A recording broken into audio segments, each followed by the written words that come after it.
So be strong and courageous, all you who put your hope in the Lord. Psalm 31, verse 24. I think I have great courage. My courage doesn't come from myself. I am convinced that my courage comes from Christ, who gives me strength, who gives me the courage to be dependent on what He promised.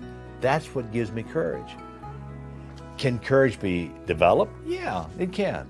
In 2 Chronicles we read, "For the eyes of the Lord range throughout the earth to strengthen those whose hearts are fully committed to Him." Hear that? Strengthen those whose hearts are fully committed to Him.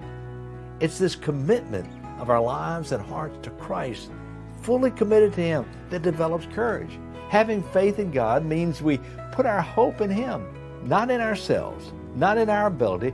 We make our decisions based on what He has said and what He said will happen, on what He has promised.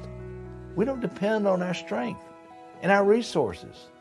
My good friend Dr. Elmer Towns, my mentor, compiled a book titled Becoming a Leader. And from that book, here are just a few comments that he talks about courage. A courageous leader is needed.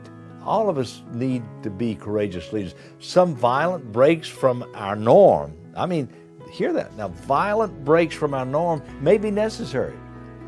We don't live by the norm. We live by the power of God. Lonely ventures and difficulties are in store for the courageous leader. It's tough to stand alone.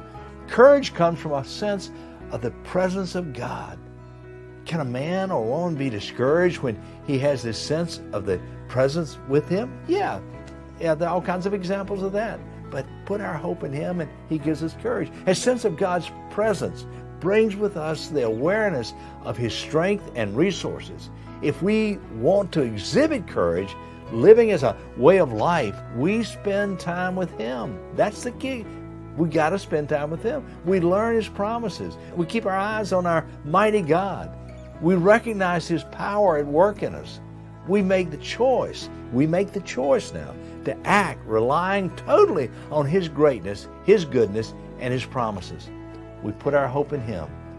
That's how we'll be able to live strong and courageously. And that's the only way you're going to be able to live strong and courageously. Put your hope in the God who loves you.